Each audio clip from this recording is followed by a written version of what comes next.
Hey friends, the Summer Olympic Games have started up in Tokyo, and for the first time ever, skateboarding is a part of the Olympics. I didn't think that I would live to see that. Now, it also brings up an interesting question that comes around in the flow arts from time to time. Could the flow arts ever wind up in the Olympics? Drex here from Drex Factor Poi, sharing with you the love of poi spinning and flow arts to benefit your body and brain. And today, we're talking about that most vaulted of all venues for sports and whether poi has any place in it. Before we dive in, I just want to give a quick shout out to the friends of the channel. Big thanks to Dark Monk, Flow DNA, Flow Fests, Flow Toys, Juggling Calling, Pyroterra Light Toys, Spinballs, and Ultrapoi for helping to make the videos on this channel possible. You can learn more about all these amazing companies and the work that they're doing to support flow artists like yourself by checking out the links that I've got down in the description of this video. And a special thanks to the first non-business friend of the channel, Johnny Howard. Thanks so much for your support, Johnny. So I feel like the question of poi in the Olympics is one that comes up fairly regularly, vastly more so, honestly, than the Olympic Games themselves.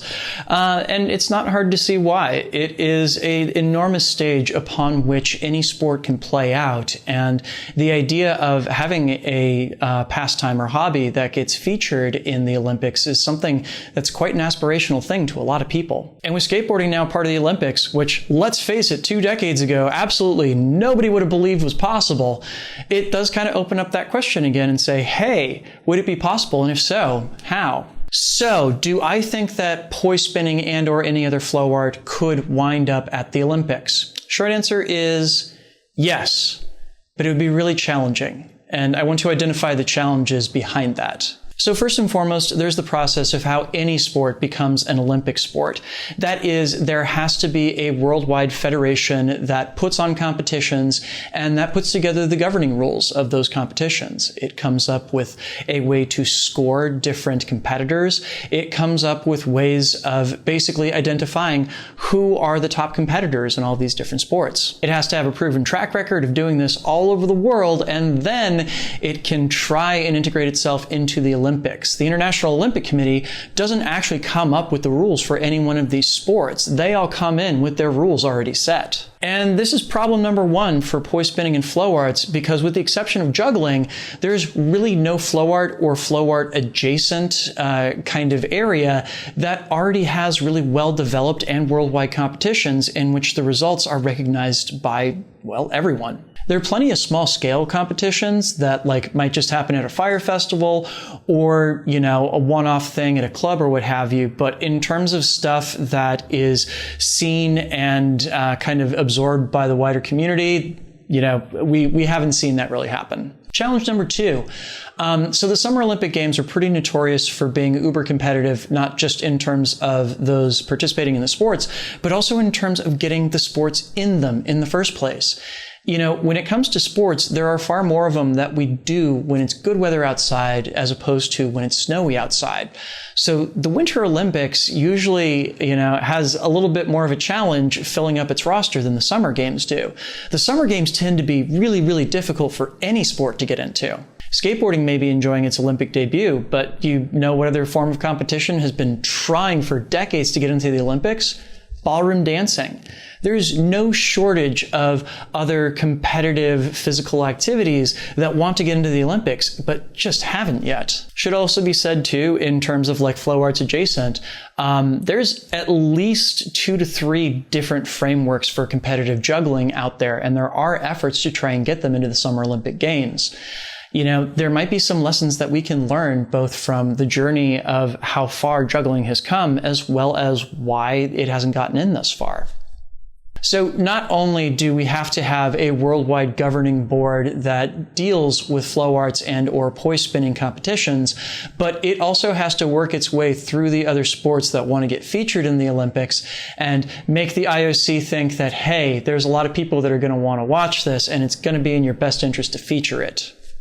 Challenge number 3, and honestly, this has a lot less to do with the process of becoming an Olympic sport and a lot more to do with culture. And that is that competition is usually something that we as flow artists tend to frown on. I can't tell you the number of posts that I've seen on Poi Chat or other online message boards where people talk about the idea of having Poi competitions, and immediately there's dozens of people who jump on there and swear that the art would die if this ever happened. Now, personally, I have never subscribed to this point of view. I think it's perfectly reasonable and possible for there to be multiple people that are coming into the art for multiple reasons. Like, just because cycling is an Olympic sport, that doesn't mean that I can't go on a casual bike ride, you know?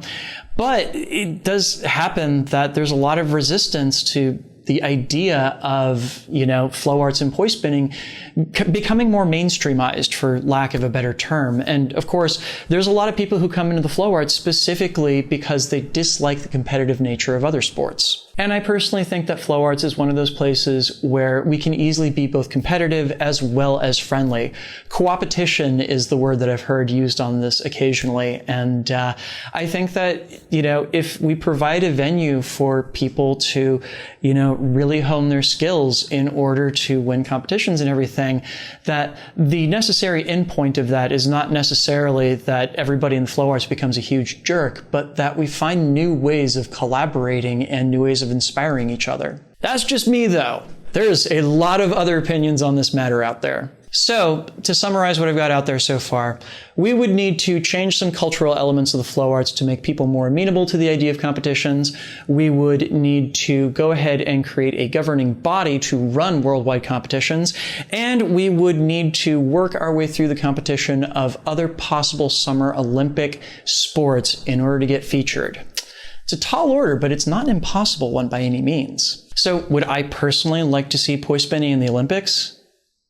Yeah, that would be awesome. I would love to tune in and see people doing their best flow at the Olympic Games, wherever they happen to be hosted in that particular year. I think that'd be super rad. But again, there's going to be some diversity of opinion on this out there. So what do you all think? Would you like to see a poi spinner on a Wheaties box or sitting up on top of the podium holding a gold medal in their hands? I think it'd be rad, but there might be some of you out there that feel differently about it. Are there reasons why poi spinning is a poor fit for a competitive sport? Let me know your thoughts down in the comments. Did you get anything out of this video? Please leave me a like, share, comment, or subscribe to help other people find it, as well as to help my channel grow. And real quickly, a huge thank you, because this video would not be possible without the kind contributions of these amazing folks right here. These are my Flow patrons over on Patreon, and they, along with the people listed down in the description, help to make this video and all the videos on my channel possible. If you would like to sign up to support my mission in bringing poi spinning and flow arts to the wider world and help people learn to be creative with their brains and their bodies, you can do so by heading on over to patreon.com/DrexFactorPoi and signing up. There you can get early access to all of my content, as well as a say in what topics I tackle in the future, plus some great extras and behind the scenes content as well. So you should go check that out. Please and thank you. So what Olympic sport are you most excited to check out this year? I would love to know. Leave me a comment and let me know. You can also check out some of the other vlogs that I've done on various different topics in the flow arts community at a playlist that I will link down in the description, as well as up on screen if you happen to be watching this video on YouTube. Please make sure, get outside and flow today, and I will see you with a new video on Wednesday. Thanks so much for watching, and have a good one. Peace.